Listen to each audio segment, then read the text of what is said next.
वो बच्चे लगातार इतने दिन से आंदोलनरत थे, उनकी बात को कौन सुना जाए? क्यों नहीं सुना जा रहा है? लॉ फैकल्टी की लाइब्रेरी का मुद्दा मसला लॉ था। आप भी फिलॉसफी में सुविधाएं नहीं है, फिलॉसफी में वॉशरूम नहीं है। फिलॉसफी में कहीं नहीं है वॉशरूम नहीं, वॉशरूम हर जगह। वहाँ वॉशरूम है, चूड़ी के अंदर से जाने पे आपको मिलेगा। आपको वॉशरूम की सुविधाएं चाहिए तो क्लासरूम उसके पीछे की तरफ चलते हैं। दावा ये नहीं होना चाहिए कि हर एक विभाग बहुत अच्छा है। नजर है मतलब 6 साल से जो समस्याएं छात्रों की हैं, अभी तक समस्याओं का निराकरण नहीं हो पाया है। 6 साल से कोई समस्या नहीं है, अभी अचानक से कैसे आ गया? टॉयलेट की बात बताइए ना, वहाँ पे टोटी टॉयलेट में नहीं लगी थी, टॉयलेट की बात है, जहाँ पर टॉयलेट पर। जो है, जो फीमेल वॉशरूम्स थे वो कंप्लीटली क्लीन थे, और दूसरी सुविधाओं के लिए जो दूसरे वॉशरूम थे वो ऑपरेशनल थे उस समय। पानी नहीं है, पानी नहीं सब, जैसे नैक A+ ग्रेडिंग का हम लोग जो है झुंझुना बजाते रहते हैं। झुंझुना क्या है उसमें? नैक A+ है हमारी ग्रेडिंग। मिला है रेटिंग। सबसे बड़ी बात यह कि अभी भी छात्र सुविधाएं बॉटम पे हैं। ये सवाल आखिरकार क्यों आ रहा है? देखिए, छात्र सुविधाएं बॉटम पे आप कैसे डिसाइड कर सकते हैं? छात्र आंदोलनरत हैं, इसका क्या इशू है? नहीं, देखिए, छात्र तो कोई भी हमें आंदोलनरत तो इस तरीके से तो नहीं दिख रहे हैं फिलहाल। कोई आप अगर विशेष रूप से सिर्फ किसी 5, 4 या 2 छात्रों की बात कर रहे हैं तो वह विषय कोई ऐसा नहीं है जिस विषय पर बात नहीं हो सकती है। वह बात भी हुई है, बहुत सारी बातचीत हुई है। लगभग 4 घंटे की 2 बार बातचीत जो है DSW के माध्यम से, हमारे माध्यम से, हमारे रजिस्ट्रार के माध्यम से उन छात्रों से की गई है, और उन्होंने सभी चीज़ों पर अपनी सहमति जताई। सब चीज़ों पे वो तैयार हो गए, हर एक मुद्दे, हर एक बातें उन्हें बता दी गई। और फिर उसके बाद से वापस से जा कर के फिर वो अगर गेट ब्लॉक कर दे, बंद कर दें गेटों को, हमारे प्रशासनिक कार्यों में व्यवधान पहुंचाएं, कैंपसों में घूम करके नारेबाजी करें, कक्षाएं चल रही, तो ये विषय गंभीर है। ये विषय छात्रों की, जहाँ तक मुद्दों की बात है तो विश्वविद्यालय हर एक मुद्दों को बहुत गंभीरता से लेता है। किसी भी मुद्दे को हम अनअटेंडेड नहीं छोड़ते हैं। हर एक विषय पर हमारी नज़र है। अगर कहीं पर असुविधा है, कहीं पर कमियां हैं, तो विश्वविद्यालय उसे त्वरित रूप से उसका निस्तारण करने के लिए प्रतिबद्ध है। जैसे आपने कहा कि सिर्फ 4-5 छात्र अगर आंदोलन कर रहे हैं, सब देखिए धरना 4-5 छात्र देते हैं, लेकिन आंदोलन में बहुत सारी छात्र सम्मिलित होते हैं। ऐसा भी नहीं है कि अखिल भारतीय विद्यार्थी परिषद ने कई बार आपको ज्ञापन दिया, सारी चीज़ें की। NSUI ने एक आह्वान किया कुलपति कार्यालय के घेराव का। समाजवादी छात्र सभा लगातार आंदोलन कर रही है, दिशा ऐसा भी लगातार आंदोलन कर रही है। तो आप ये कैसे कह सकते हैं कि वो मात्र 4-5 छात्र ही हैं? नहीं, देखिए, आपने कहा कि आंदोलन चल रहे हैं 4-5 लोगों के, कुछ लोग वहाँ बैठे हुए हैं, तो जिन्होंने अव्यवस्था फैलाई, देखिए, ज्ञापन देना, किसी से बात करना, किसी मुद्दे पर ध्यान आकृष्ट कराना एक अलग विषय है। मैं ऐसे किसी भी छात्र गुट, छात्र समूह या छात्र का बिल्कुल स्वागत करता हूं कि वो आए, अपनी समस्याओं को बताए, अपने मुद्दों को बताए, अपनी बातों को रखे, समुचित प्लेटफॉर्म पर उन चीज़ों को करे। लेकिन बाहर जाकर के आप हमारे आने जाने के रास्ते को ब्लॉक कर दें, हमारे यहाँ पर पूरी तरीके से हमारे प्रशासनिक कार्यों में व्यवधान पहुँचाएं, हमारे गेट को तोड़ने की कोशिश करें, हमारे यहाँ पर गेट पे लगे हुए ताले को काटने और तोड़ने की कोशिश करें, कैंपस की चहरदीवारी फांद करके पूरे कैंपस में हमारे माननीय कुलपति महोदया के संदर्भ में अभद्र टिप्पणियाँ करें, हमारे हेरिटेज वॉल पर आप अभद्र टिप्पणियाँ लिखने लगें। तो इस तरीके की चीज़ों के लिए हम नहीं मानते कि कोई स्थान कैंपस में है, परिसर में। एक स्वस्थ वातावरण में बातचीत, अपनी मुद्दों को रखने का, अपनी बातों को रखने का हम स्वागत करते हैं। हम उसको सुनेंगे, समझेंगे, और जो तर्क संगत उसका समाधान होगा उस समाधान को भी करेंगे। लेकिन आप ये चाहेंगे कि हमारे गेट को बंद कर देंगे, हमारी हेरिटेज वॉल को नुकसान पहुंचाएंगे, हमारी चहरदीवारी को फांद करके यहाँ पर हमारी चल रही कक्षाओं को आप बाधित करेंगे, तो इन सभी को लेकर के जो कंसर्न है, जो बातें हैं, उसे हम नहीं करते। बाकी जहाँ तक रही छात्र संगठनों की बात, तो जो भी अपने विषय लेकर के आता है, हम सभी लोग उनकी बात सुनते हैं। तो मतलब आप ये कहना चाहते हैं कि जो आंदोलन बच्चे करें वो आंदोलन गलत है? आंदोलन कभी गलत और सही का इसमें कोई मानक नहीं है। मैंने तो बार बार ये कह रहा हूँ कि तरीका क्या हो उसका, आप अपनी बात को रखने का तरीका आपके पास कैसा है। तो लगातार इस बात पे सवाल भी उठ रहा है, माननीय कुलपति जी को 6 साल हो गए हैं और एकदम छात्र सुविधाएं बॉटम पे हैं। कोई नहीं, छात्र सुविधाओं क्या है बॉटम पे हैं। आज हमारे परिसर में लगभग 350 वाटर कूलर लगे हुए हैं। आप किसी एक वाटर कूलर को लेकर के अगर इस तरीके से एजिटेट करेंगे कि एक फला वाटर कूलर का पानी नहीं साफ आ रहा है, तो कोई बात नहीं, हम मानते हैं कि एक फला वाटर कूलर जो है उसका पानी नहीं साफ आ रहा है, हम उसको करा देंगे सही। लेकिन उस चीज़ को मीडिया पर ले जाकर के, सोशल मीडिया पर ले जाकर के यूनिवर्सिटी को डिफेम करना, यहाँ पर छात्र सुविधाओं के नाम पर कोई व्यवस्था ही नहीं है, ये तो बिल्कुल वाजिब बात नहीं है। मैं भी यहीं का विद्यार्थी रहा हूँ, हमने देखी है छात्र सुविधाएं कितनी थी और क्या हुई हैं। हमें यह बताने की बिल्कुल आवश्यकता नहीं है। मैं 2007 से विश्वविद्यालय को एक विद्यार्थी के रूप में और अब एक अध्यापक के रूप में और फिर प्रशासन में आकर के यहाँ पर इन चीज़ों को मैं बहुत करीब से देख रहा हूँ कि किन सुविधाओं की हमें ज़रूरत थी और आज क्या सुविधाएं फिर हुई हैं। तो उन चेंजेस को आप अगर बहुत माइन्यूटली ऑब्जर्व करेंगे, देखेंगे, तो आपको वो चेंजेस दिखेंगे। फैकल्टी के बेस लाइन पर आकर के आप देखें तो कितने चेंजेस आए हुए हैं, एडमिनिस्ट्रेटिव बेस लाइन पर आकर के देखें तो कितने चेंजेस आए हुए हैं, और दूसरी फैसिलिटीज़ को भी जब आप देखें, एजुकेशनल बैकग्राउंड पे आकर के देखें, क्लासरूम बेस पे आकर के देखें, तो सभी बहुत सारे चेंजेस आए हैं।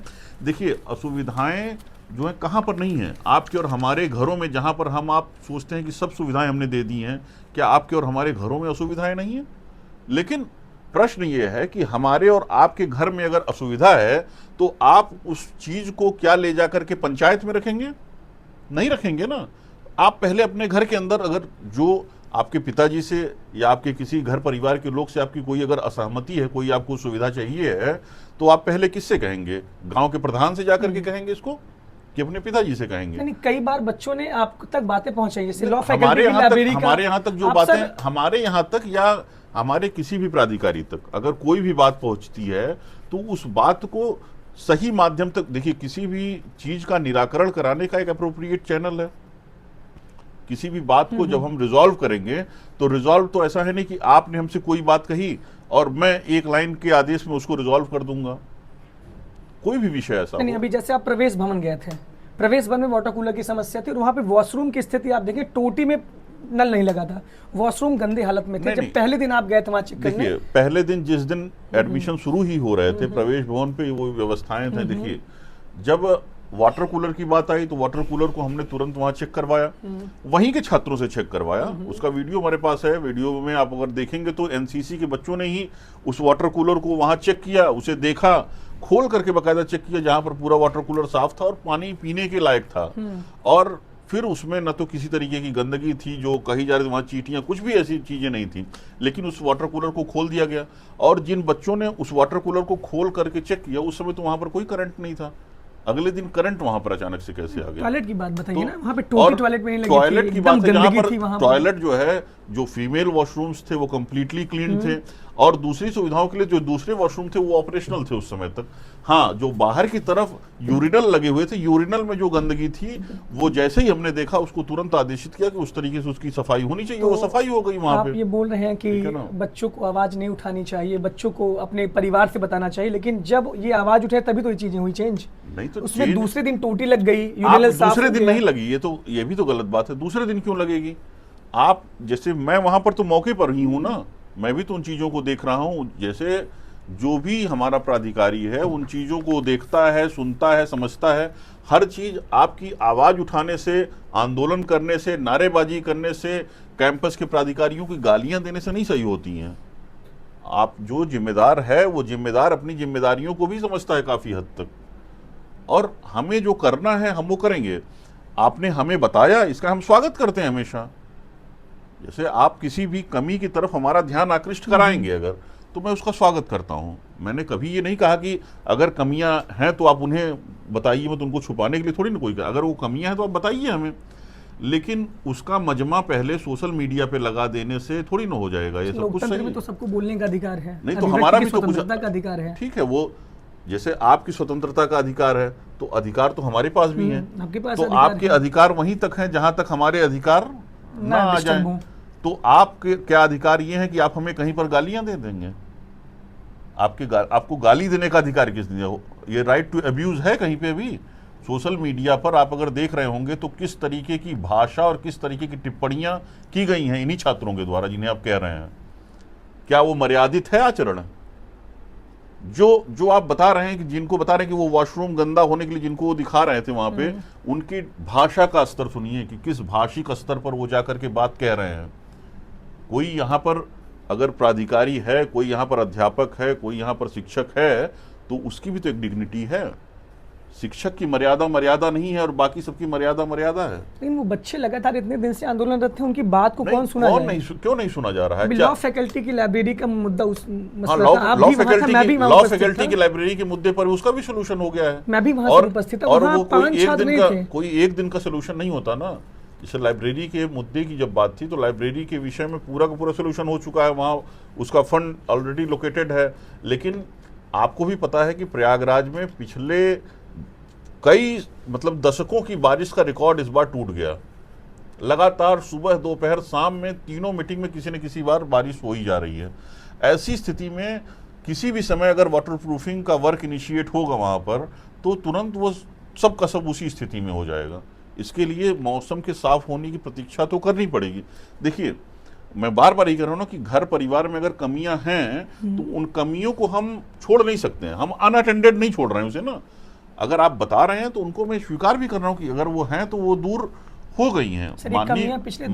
माननीय कुलपति महोदया इन सभी को खुद ऑब्जर्व कर रही हैं, देख रही हैं, उस पर एक्शन ले रही हैं। जहां जहां पर भी ऐसी असुविधाएं हैं उन सभी असुविधाओं पर नजर है। मतलब 6 साल से जो समस्याएं छात्रों की हैं अभी तक समस्याओं का निराकरण नहीं हो पाया है। 6 साल से कोई समस्या नहीं है अभी फिलहाल। तो जो समस्या अगर कहीं पर एक स्पेसिफिक वाटर कूलर की प्रॉब्लम है तो 6 साल से थोड़ी ना है वो, कि 6 साल से पानी ही नहीं है इलाहाबाद में। 6 साल से जैसे नैक A+ ग्रेडिंग का हम लोग जो है झुंझुना बजाते रहते हैं। झुंझुना क्या है उसमें? नैक A+ है हमारी ग्रेडिंग। मिला है रेटिंग। हाँ। सबसे बड़ी बात यह कि अभी भी छात्र सुविधाएं बॉटम पे हैं। ये सवाल आखिरकार क्यों आ रहा है? देखिए, छात्र सुविधाएं बॉटम पे आप कैसे डिसाइड कर सकते हैं? हमारे यहाँ छात्र सुविधाएं कौन सी बॉटम पे हैं? विभागों में वॉशरूम नहीं है। ये कैसे आपको पता है? आप जाके खुद कहाँ पे? मेरे पास खुद अपना विभाग है प्राचीन इतिहास में। चलिए, हिंदी विभाग में भी पूरी सुविधाएं हैं वहाँ पर। जो ब्लैक बोर्ड है उसमें आप लिखेंगे तो नाखून आपका धंस जाएगा। ये कैसे आप जाके चेक करिए। मैं देख चुका हूँ ना। आप जिस विभाग की आप बात कह रहे हैं, प्राचीन इतिहास विभाग में आप चलिए, मैं आपको दिखाता हूँ वहाँ पर। क्यों प्राचीन इतिहास विभाग नहीं है? प्राचीन इतिहास विभाग नहीं है। आपके पास एजुकेशन डिपार्टमेंट नहीं है, साइकोलॉजी आपका डिपार्टमेंट नहीं है, पॉलिटिकल साइंस आपका डिपार्टमेंट नहीं है। हम कहेंगे पॉलिटिकल साइंस डिपार्टमेंट में पूरे क्लासरूम स्मार्ट हैं, पूरे हर एक क्लासरूम में एयर कंडीशन है, तो वो क्लासरूम आपको नहीं दिख रहे हैं। पॉलिटिकल साइंस के हर एक जगह पर वॉशरूम की अच्छी फैसिलिटीज हैं, पीने के पानी की अच्छी सुविधाएं हैं, एंशिएंट हिस्ट्री में पूरी सुविधाएं हैं, मेडिवल हिस्ट्री में सुविधाएं हैं, फिलॉसफी में सुविधाएं हैं, इकोनॉमिक्स में सुविधाएं हैं, साइकोलॉजी में सुविधाएं हैं, म्यूजिक में सुविधाएं हैं, इकोनॉमिक्स फिलॉसफी में सुविधाएं नहीं है। फिलॉसफी में कहीं नहीं है वॉशरूम हर जगह। वहाँ वॉशरूम एचओडी के अंदर से जाने पे आपको मिलेगा। आपको वॉशरूम की सुविधाएं चाहिए तो क्लासरूम उसके पीछे की तरफ चलते हैं। दावा ये नहीं होना चाहिए कि हर एक विभाग बहुत अच्छा है। देखिए, आपको मैं बहुत स्पष्ट बता दूं कि जैसे फिलॉसफी की बात अगर कहेंगे आप, तो फिलॉसफी की क्लासेस किधर चलते हैं? सर, फिलॉसफी की क्लासेस डिपार्टमेंट के पीछे की तरफ चलते हैं, और पीछे की तरफ वॉशरूम्स हैं वहाँ पर। पीछे की तरफ वॉशरूम है ही नहीं है वहाँ पर, पीछे जाके देख लीजिए ना। इकोनॉमिक्स और इकोनॉमिक्स फिलॉसफी के बीच में वॉशरूम्स हैं। सर, दूसरी बात ये है कि अब मेडिवल हिस्ट्री डिपार्टमेंट में वॉशरूम, मेडिकल हिस्ट्री में डिपार्टमेंट में जितने बड़े वॉशरूम है, आप यही तो बात है ना कि देखिए, आप जब उसे देखेंगे तो आप जान पाएंगे। आप कह रहे हैं मेडिकल हिस्ट्री डिपार्टमेंट में वॉशरूम नहीं है। मेडिकल हिस्ट्री डिपार्टमेंट की गैलरी से जब आप बाएं जाएंगे तो पूरे वॉशरूम की कैटेगरीज है वहां पे, 3-4 वॉशरूम से एक साथ में। आप ऐसी छोटी छोटी चीज, और ये कह क्यों रहे हैं आप? क्योंकि आप उन चीजों को देख ही नहीं रहे हैं जाकर के वहां। आपको सुविधाएं देखनी पड़ेंगी ना। देखिए, आप ancient history, medieval history, modern history, Urdu से होते हुए आप साइकोलॉजी देखिए, पॉलिटिकल साइंस देखिए, हर देखिए, ऐसा नहीं कि कहीं ना कहीं कुछ न कुछ समस्याएं तो हर जगह पर होंगी। जैसे एंशिएंट हिस्ट्री में कहीं अगर छोटी सी समस्या है, उस छोटी सी समस्या को सिर्फ अगर हम आइडेंटिफाई करने लगे, उसको हम एम्फसाइज करने लगे, और बाकी पूरे विभाग में हो रहे अच्छे कार्यों को हम नगण्य कर दें, तो फिर ये तो बड़ी गंभीर बात है। हमारा म्यूजियम मस्ट ऑपरेशनल है, हमारी रिसर्च की लाइब्रेरी बहुत वाइब्रेंट है, हमारे यहाँ पर इतिहास विभाग की बात कर रहे हैं। इतिहास विभाग में विद्यार्थी रहा हूँ, इतिहास विभाग में शोधार्थी रहा हूँ, इतिहास विभाग में शिक्षक हूँ, तो मैं उसकी बात कर रहा हूँ क्योंकि मैं उसे बहुत करीब से देख रहा हूँ ना, जान रहा हूँ। और दूसरे पॉलिटिकल साइंस को देख रहा हूँ, जान रहा हूँ, समझ रहा हूँ, सोशियोलॉजी, साइकोलॉजी को देख रहा हूँ। इसी विश्वविद्यालय का मैं विद्यार्थी रहा हूँ ना। तो जब इसी विश्वविद्यालय का मैं विद्यार्थी ना हूँ, तो मैं बार बार कह रहा हूँ कि मैं कभी भी यह दावा नहीं करता हूँ कि हम 100% सही हैं। 100% कौन सही होता है? लेकिन मैं ये कह रहा हूं कि हमारे पास जो सुविधाएं हैं जितनी, हम उसको और इंक्रीज कर रहे हैं और बढ़ा रहे हैं, और निकट भविष्य में हम और बेहतरी की तरफ जाएंगे।